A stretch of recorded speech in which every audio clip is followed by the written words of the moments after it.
Lovely. Great. Morning, everyone. Really great to be here. Let me just explain a little bit of who I am. My name's Mark Greenwood. I'm 48 years old. Can you believe that? Yeah. Thanks, mate. Appreciate your support. I'll be doing your backing again for you in a minute if you carry on like that. If only I could. But I almost want to say I'm a visiting speaker. But I think I'm a little bit more than that now. I don't come here Sunday by Sunday because I travel around speaking for a living. So if I am rubbish, treat me gently. I've got nothing else to offer the world.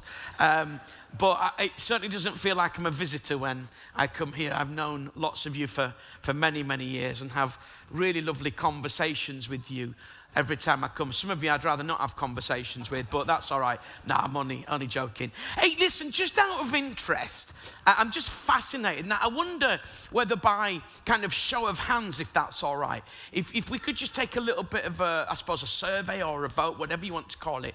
But if you are here this morning and you've at some point misunderstood a person or something that they've said, give us a quick show of hands. Ever in your life? Okay, fantastic. All right, hands down. If you're here and it's clearly the other person's fault, they've misunderstood you, would you raise quite a few hands going, I love the humility with which we live. It's a beautiful thing. But it's true, isn't it? We live in a world that kind of misunderstands each other, right? We constantly find that people misunderstand each other. And I've certainly through my life misunderstood certain things and got the wrong end of the stick and all that kind of stuff. And I came across this story, which is a story of misunderstanding. And I think it's true. I kind of want it to be true, but I think it is true. But even if it's not, it brings a smile to my face. And it's a very well-to-do, kind of prim and proper English lady was planning a trip to Germany. And she was registered to stay in a small, quiet house that was owned by a schoolmaster and his wife. They didn't need it because they lived at the school. And she was concerned because of the age of the building as to the whereabouts of the WC. She wanted to know whether it had a WC. Now, you and I would know that as a water closet, if you're really posh, or a toilet, or a carsey, depending on, or a bog. Anybody call it a bog? Or have we gone a bit base, have we? We've gone a bit base, okay? So she wrote to the schoolmaster a letter inquiring as to the location of the WC, the water closet. And the schoolmaster, who was himself German, actually didn't fully understand the meaning of the initials WC. And so he went to speak to a local parish priest who he knew understood English quite well. And he chatted to him about it. And they weren't fully sure as the conversation went from one thing to the other. But they concluded that it must mean a wayside chapel. A wayside chapel. And so with that understanding and with that definition, the schoolmaster wrote the following reply to the English lady. Dear madam, take great pleasure in informing you that the WC is situated 10 miles away from the house, in the center of a beautiful grove of pine trees and surrounded by lovely grounds. It's capable of holding 229 people, and it's open on Sundays and Thursdays only.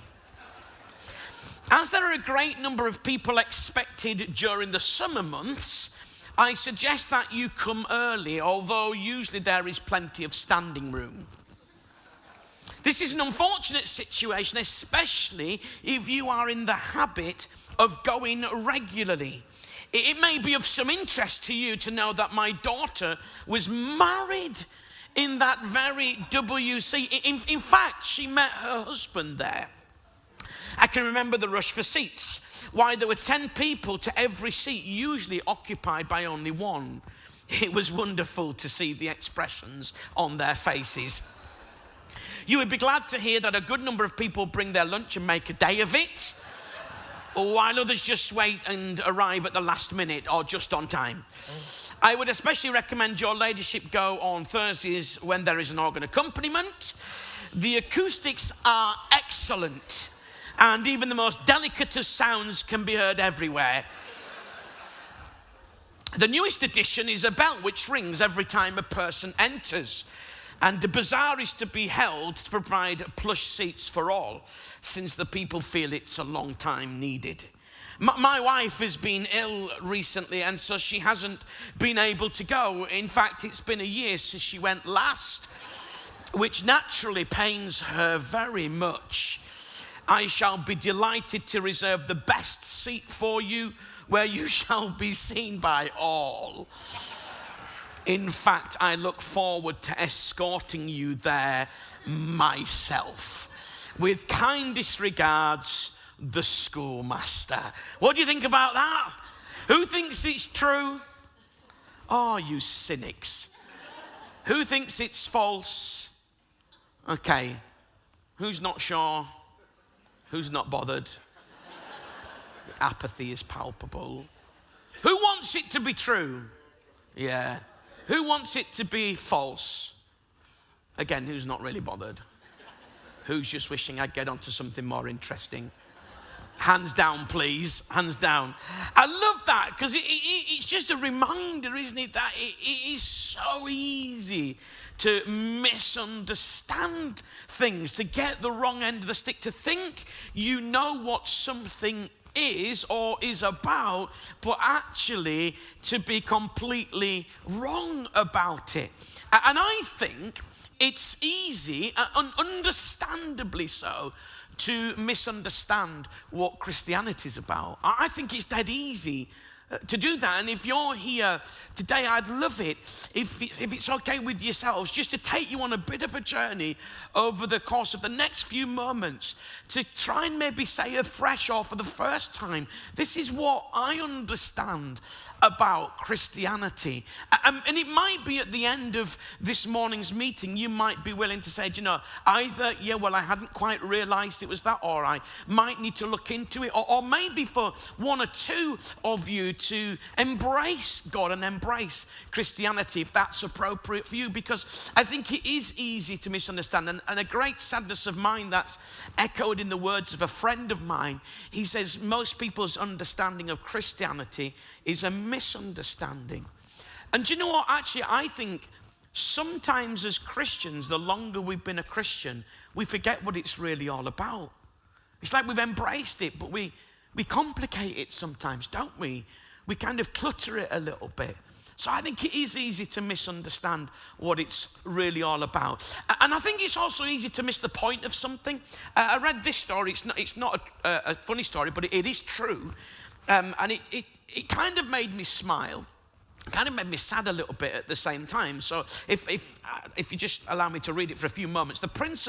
Now we had this debate, Grenada. We went for Grenada, didn't we, in the first service, and you were very keen right then to go Grenada again. However, I actually had a debate between the two services, whether it was Grenada or Granada. So, well, let's just call the whole thing off. We're going Grenada first service, we're going Granada this service, all right? Is that all right with you? You're not bothered, are you, in truth, all right? So, the Prince of Granada, but now I feel I'm wrong. The Prince of Granada, an heir to the Spanish throne, was sentenced to life in solitary confinement in Madrid's ancient prison called the Place of the Skull. The fearful, dirty and dreary nature of the place earned it its name. And once you were in, you would never come out alive. Now, the Prince of Granada was given one book to read the entire time that he was in the prison. It was the Bible. And with only one book to read, the Bible, he read it cover to cover. It became a bit of a companion to him. He read it 100 times over and over and over and over again. The book became something that was quite important to him. After the 33 years of imprisonment, he died. And when they cleared out his cell, they found some notes that he had written with nails on the soft stone of the wall. Some facts, some information, some trivia, if you will. This is the trivia. Don't worry whether you understand it if you're here this morning and not familiar with the Bible. Don't worry too much about that. It's not that critical. But suffice it to say, this is what they read. Psalm 118 verse 18 is the middle verse of the Bible. Ezra chapter 7 verse 2 contains all the letters of the Bible except J. The 9th verse of the 8th chapter of Esther is the longest verse in the Bible, and no word or name of more than 6 syllables can be found in the Bible. He became an expert in Bible trivia. An expert in Bible trivia. However, he'd learned all the trivia of the Bible, but he hadn't learned all the truth of the Bible. I've discovered something. It's easy to learn. I love learning. Learn and learn and learn. But sometimes we can spend so much time learning about stuff, we never actually come or arrive at an understanding of what the truth is about life. In fact, the Bible even says that. Now, for those of you who are familiar with the Bible, just so you know where to find it, is 2 Timothy chapter 3 verse 7. For those of you here this morning who don't really read the Bible, just ignore those few words. Let me read it to you. It says, we can be forever learning, but never come to a knowledge of the truth. And I think one of the ways that can hinder us never coming to a knowledge of the truth is because we misunderstand something. And I think often people don't come to a knowledge of the truth of God and Christianity because they misunderstand it. And one of the things I think I have to say, it can look a bit weird.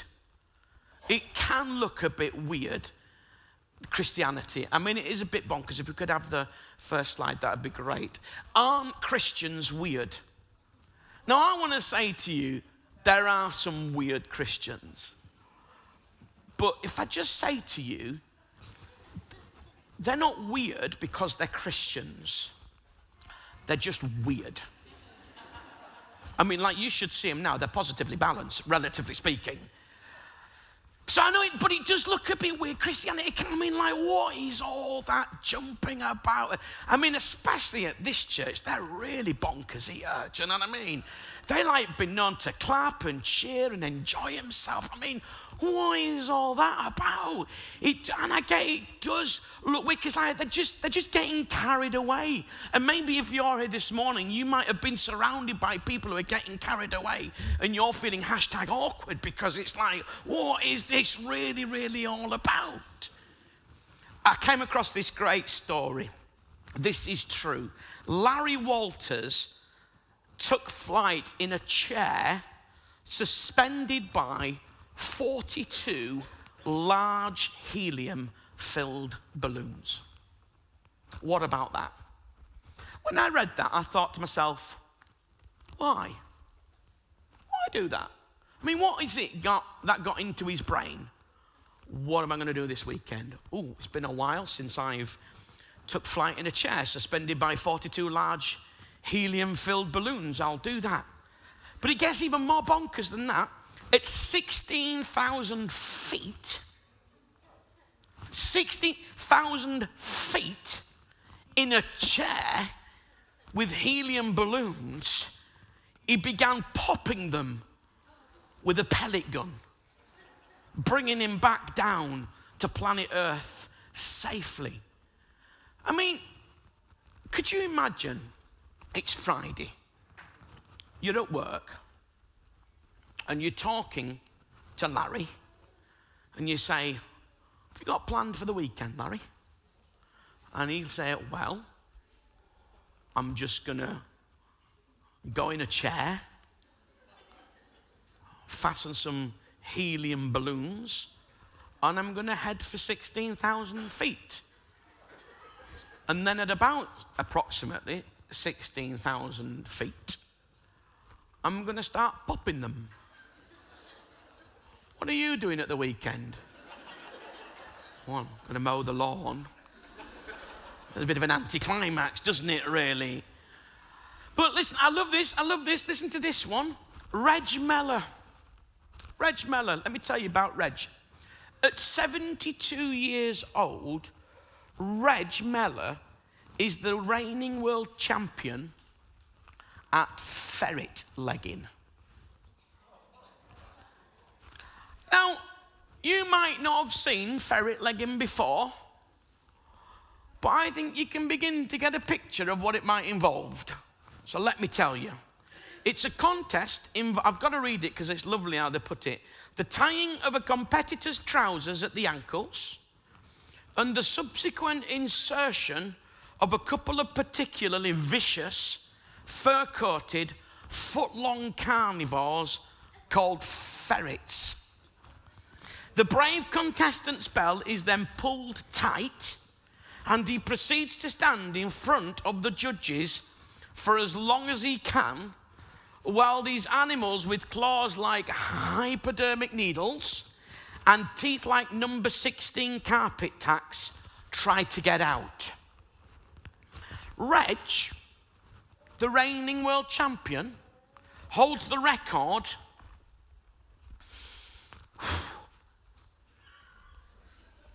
I feel ill the thought of this. Are you ready? 5 hours and 26 minutes with ferrets inside his trousers. I mean, I hope they're not stretched skinny because that would be a nightmare, wouldn't it? Can you believe that? And when I look at these things, I don't feel as weird as a Christian anymore. Do you know what I mean? Because there's a lot of bonkers stuff out there where people just do things like that. Weird things, strange things. And people who seem to get really carried away by things. Like football. Any football fans here? Let's find out where we're at. Any Aston Villa fans? Oh, somebody's put their hand up, somebody else has put it back down. No, not Aston Villa in here. West Brom, any West Brom? Oh, hey, now we're getting. Any Birmingham City fans? Okay, 1, 2, great. Any Halesowen Athletic or United, is that what it is? Yeah, good on you, sir. Anybody support a team that's nothing to do with anywhere near where they live? Wolves? Wolves? Any Wolves fans? Oh, well, great stuff. Congratulations. Any Liverpool fans? Oh, right, okay. Man United? Chelsea? Plymouth Argyle? No, we'll leave it at that. And I love football. I'm passionate about sport. My favourite sport at the moment is rugby union because I've got a little bit fed up with the salaries footballers are earning. And I absolutely love sport. I've been to watch football matches and I have got carried away. I've almost lost my voice in football matches. I have been known to get up and sing, "The referee's a one ball." I mean, I got carried away. Honestly, I was calling him names and everything. Should have gone to Specsavers, all of it. All the lines are coming out. All the lines are coming. I get carried away. I get kind of immersed in it, and it gets immersed in me, and I love it. Do you remember Live Aid? Anybody watch Live Aid, which was kind of like a rerun in inverted commas of, we had a rerun of it in Live 8. Do you remember Live 8? That was more recent. And I watched people there when all these bands were up, and what were they doing? They were closing their eyes. They had their hands raised, and they were just lost in the moment and getting carried away. And I've not been to too many nightclubs, but I've watched people in nightclubs. They go proper like for it, don't they? It's like, come on. Like really getting carried away. Really enjoy, to give themselves some kind of buzz.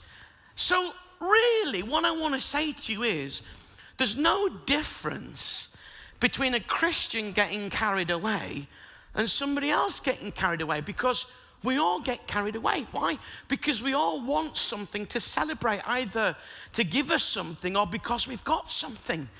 And for me, I feel like becoming a Christian is understanding something that maybe I didn't understand. And it's that I've come to a knowledge of not just the trivia about God or about Christianity, but the truth about God, the truth about Christianity.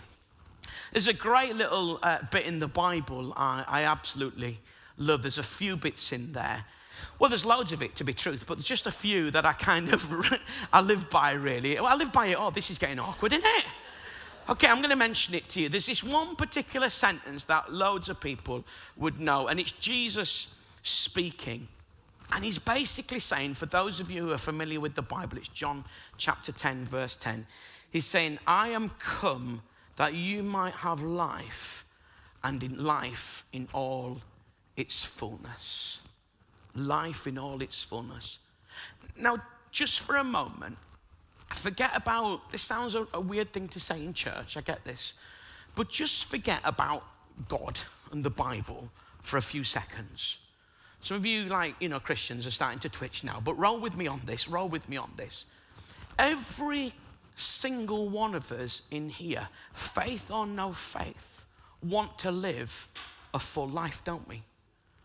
We want to be able, if you will, to look back and say, I really lived it. I really maxed it. I really smashed it. I really, that life thing, I proper nailed it. I proper sorted it. I did it to the fullest of everything I can be. We'd all like, wouldn't we, to be like that, to be totally and utterly satisfied and ramped about life. If I can bring the God stuff back in and the Christianity stuff back in, I honestly, I really firmly believe that the way to really max it, to live it, is by living it with God. I think we've got this misunderstanding that somehow by having God in, it doesn't max it. But I want to suggest to you this morning, by getting God in, it does max it. It does ramp it up. We do smash life. I'm not saying that you have to be a Christian to have a great life. I'm not saying that if you're not a Christian, you're going to be miserable and not feeling satisfied and happy. I'm not saying that. What I'm saying to you is this: whatever level of life you've lived with God, it ramps it up even more, to the point where I meet people who take so long to become a Christian, and they say to me, if I knew it was like this, I'd have done it sooner. And I get that. But I'd hate for you to misunderstand something and not to discover a truth, maybe to have some trivia about Christianity, that it's church and it's this and it's that and the other, and miss the truth. That God's for you. He loves you. He thinks you're amazing. He desperately wants to forgive you of all the stuff that, listen, I do stuff I'm not happy with, right? Okay, so it comes as no surprise to me that I do stuff that God's not happy with. That's not a shock to me. I totally know I do stuff that I'm not happy with. And we all do stuff that God's not happy with. But the most important thing for me about Christianity, because this is another misunderstanding of a truth, it isn't just about the things that we do that are wrong. It's about not giving our lives to God. It's about not inviting him in and saying, God, come and take first place. That's the starting point of being a Christian. And at the end of my talk, which is not too far away, I'm going to give you an opportunity to begin that journey, to take that step. I absolutely love God, and and I'm not saying that it's easy. I'm not saying I'm on the mountaintops. Like, I live in the real world. It's hard, right? But I love the fact that I can be enthusiastic about God. But you know, the truth that blows me away even more is that God got carried away by us. Like, God went bonkers with his love over human beings. He didn't hold back. There's a song that we sung in that little chunk of singing talking about the reckless love of God. There's no mountain he won't climb up. In other words, there's nothing that God won't do to connect with you. He has got carried away to demonstrate how much he loves. I mean, this is what he did. He sent his own son down to planet Earth to take the punishment for the wrong of the whole world. Ladies and gentlemen, that is bonkers. That is extravagant love. Because what that means is God valued you more than his son in that moment. It's bonkers. It's extravagant. And the sadness for me is many people misunderstand it and don't come to a knowledge of that truth. I know it looks crazy the way we get carried away. And I know it looks a bit weird and a bit crazy how maybe you might think, well, the problem with Christians is they blindly believe. They just blindly believe, and that's weird. And I know it can look a little bit weird. If we could have the next slide, that would be great. But the way Christians just blindly believe, an unintended pun with the blinds behind. It was more the image of the guy with his, honestly, it's not some kind of tenuous humorous connection there. I only realized it when I downloaded the image. But the way Christians just blindly believe, it's weird. Is it? So, I, for many, many years, visited a town called Malvern. And on this particular occasion, I'm in one of the secondary schools in Malvern, and I'm delivering a sixth form lesson to second year sixth form. My title was The Existence of God, and something along those lines. And I had an hour's session, and the idea was that I'd spend 20 minutes talking about why I believe in God and whether there's any evidence or not for it. And then I would field 40 minutes worth of questions. So that was great. Delivered the talk, and when I asked, right, has anybody got any questions? There was this young fella about sort of front to middle of the classroom, I think. And I said, oh yeah, take your question, please. He said, the problem with you Christians, and I was kind of bracing myself a little bit then. Do you know what I mean? It's like, all right, go and chin me then. Do you know what I mean? And he said, the problem with you Christians is you just believe what you read in a book and what people tell you. In other words, you blindly believe. So I said to him, I looked at him, I said, fair point. I said, yeah, fair point. I think you're right. I mean, it's a little bit more than that, but he wouldn't fully understand. And so I just thought, let's roll with this. I went, yeah, no problem with that, fair point. And he went, oh. I said, well, you wanted an answer, didn't you? He went, yeah, I didn't expect you to agree with me. I said, I know. It's kind of why I agreed with you, really. He said, well, is it true? I said, well, you're a little bit less confident now. You're a bit more confident when you presented it. Are you not confident anymore? I said, do you think we Christians just believe what we read in a book and what people... Well, yeah, I do. I said, and that's wrong, is it? Well, yeah, it's like blindly believing, isn't it? Went, yeah, get that. So I just said to him, just out of interest, what do you believe? And he was, I don't know what it was, but it was a something physicist. All right? Something physicist. And I don't think it was astrophysicist. All right? It was, what's the other one? Particle, thank you. It's particle physicism. All right? But I don't know. And so I said, oh, that's interesting. Just tell me a little bit about it. And it was interesting. Tell me a little bit about it. And he told me a little bit about his physism. And I said, mate, that's really fascinating. And I was actually genuinely interested, because I'm actually genuinely, no joking, I'm actually genuinely really interested in what people believe and the process that brings them to it. I find that quite fascinating. So I said, that's amazing. Where'd you get it from? He said, well, it's true, innit? I said, well, it could be, but that's not the question I'm asking. We'll come on to that in a second. I'm asking you, where'd you get that from? And he just said, well, it's true, innit? Now, in the top corner of the classroom, there was somebody who was clearly a rampant Christian. All right, she was going to burst. Honestly, like, the veins were going, steam, the eyes, I mean, it was bong. It's like, I thought, I can't really come out. I think she's going to blow. If she doesn't scream, something's going to explode. Do you know what I mean? So I said to him more time, I'm going to ask you again. I want a proper answer. Where'd you get that from? He didn't even have a chance to inhale, let alone exhale, before the girl shouted out, he got it from a book.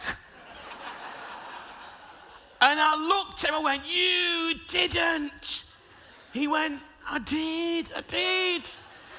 I said, so look, how come it's okay for you to believe what you believe blindly When you got it from a book and somebody told you, but it's not okay for me to believe what I believe blindly when I got it from a book and somebody told me.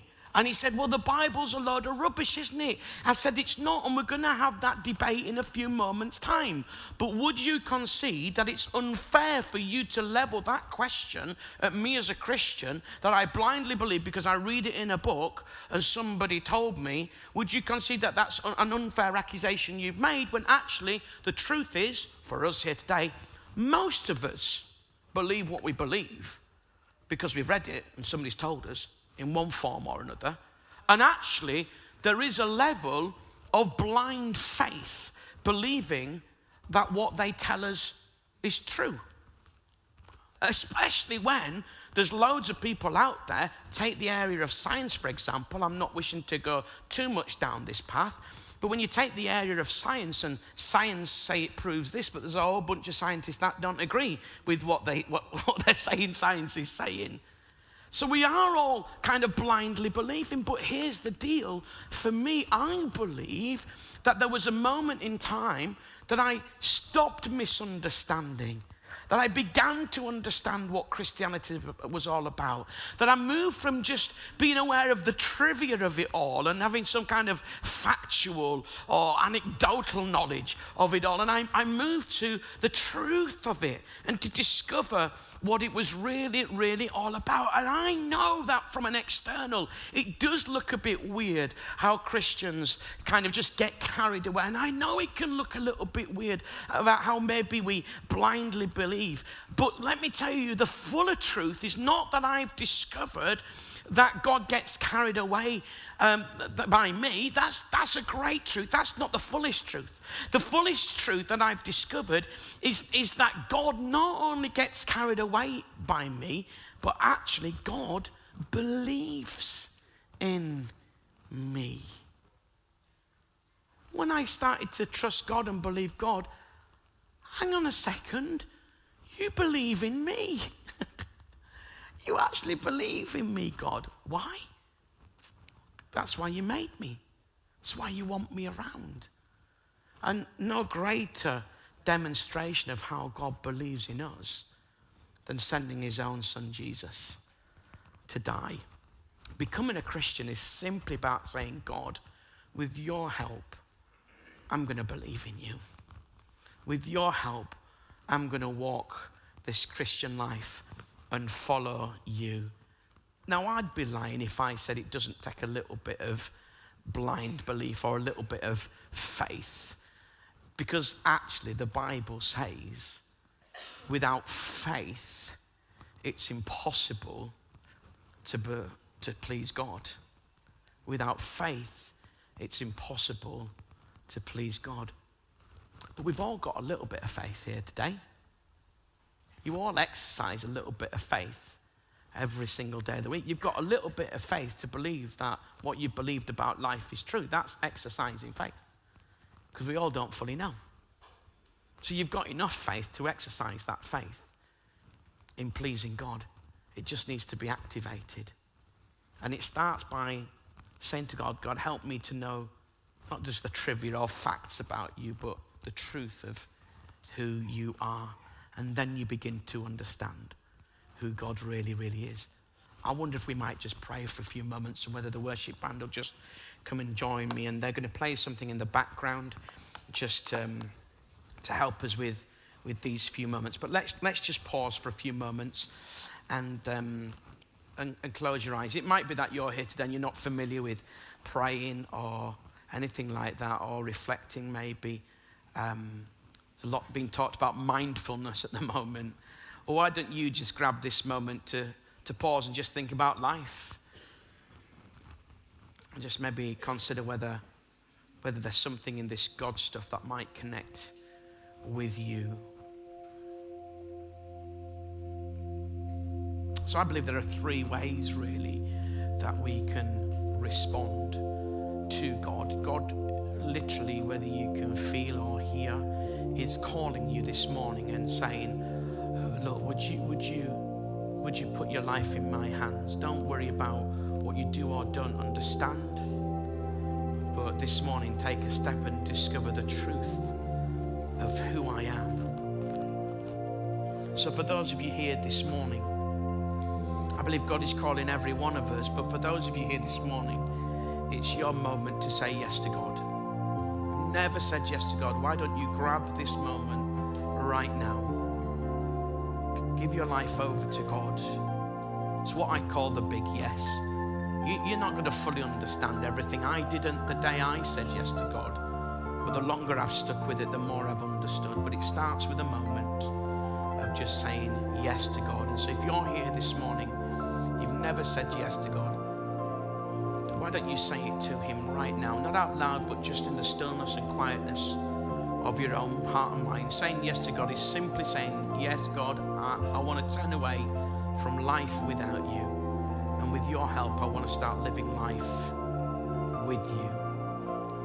It's about receiving God's forgiveness and a new life. When Jesus died, the Bible says he came back alive again so we could live.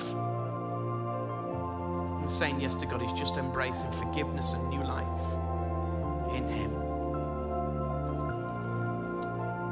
So just where you are right now, why don't you join hundreds and thousands of other people who've said yes to God? Just say it now in the stillness and quietness of your own heart and mind. Yes, God. Yes, God. Just now where you are. Yes, God.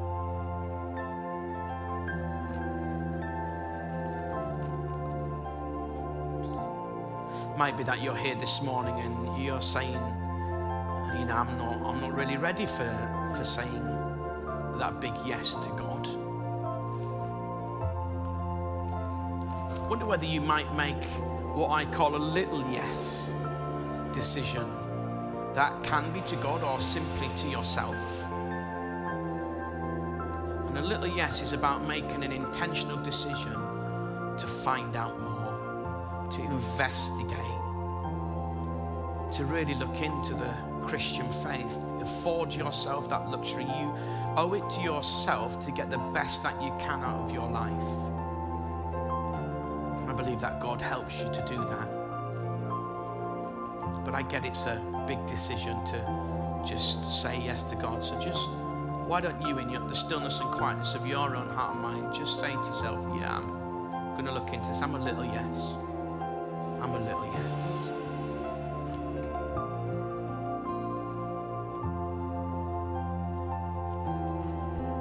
Might be that you're here this morning and you're not really ready to say a big yes or a little yes, to be honest. But I wonder whether I might just lay a very gentle challenge down to you this morning. Many people say they're open-minded, but often don't afford that luxury to God and the Christian faith. So I just want to lay that gentle challenge that if you're not open about God and the Christian faith this morning, could you make a decision to become open-minded about it? Be willing to gently consider it, not close it off.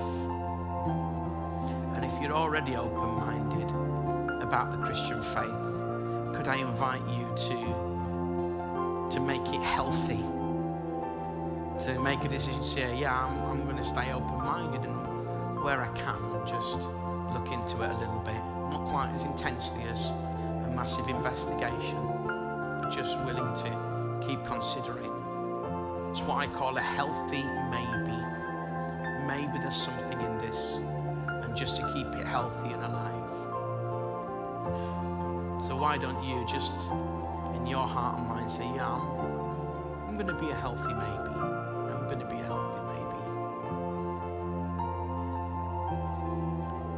So my prayer for you this morning is, whether you're a big yes, a little yes, or a healthy maybe, is that you realize God's already said the biggest yes to you. He loves you, wants to forgive you, and wants to connect with you. So Lord, I pray for those people like that this morning. I pray for those of us maybe who are established Christians, whether we're struggling or doing really well. Help us to get a fresh understanding, correct any misunderstandings we might have developed over the years, Lord. and help us to come back to the truth of your word and not just the trivia, that all these scriptures that we know, that they become real truth to us. We pray this in Jesus' name. Amen. Amen. Thank you so much. In a few moments, we're going to sing our final song. The band are going to lead us in that. But I'd just like to invite you this morning, if we could have the yellow screen up, that would be great. That's lovely. Thank you. I've got a little booklet that I've called the Journey Booklet. It's written for people who've just said yes to God. It's got a whole bunch of stories in there of people who've been on the Christian journey. And so listen, I'd love to give a copy to you. If you're here this morning, and this morning you've just said either a big yes, a little yes, or a healthy maybe, I'd love to give you one of these completely free of charge. It's something I've written, and it'll just help you on the journey. It's called The Journey. And so if you just come and see me at the end, you'll see a banner in the top right-hand corner as I look at it. That's just like that. You'll see those words, and I'm by the side of that with a fist full of booklets. And if it's okay with you, though, you don't have to do this. We'd love to help you a little bit on that journey wherever you are, and we'd love to get some stuff to you to help you. If it's okay with you, could you fill in a little card that I've got? It just has two options. I said yes, I would like to find out more. You simply tick which box best represents where you're at this morning with your address and email and such like underneath, and we'd love to help you a bit more. If you don't want to do that because of GDPR and all that stuff that's out these days, totally get that. It's not a problem. We'd still love to get a booklet to you, so you don't have to fill those in to get the booklet. And we just want to make sure you get one. And if you're feeling a little bit awkward about coming to see me, often people just say to a friend, hey, look, could you, that you know us from the church, could you go and get me one of those booklets from that fella? And that's absolutely no problem at all. So whether you're a big yes, a little yes, or a healthy maybe. Well, it's been great to be here today with you. God bless, and trust you enjoy the rest of the day. Thank you. God bless.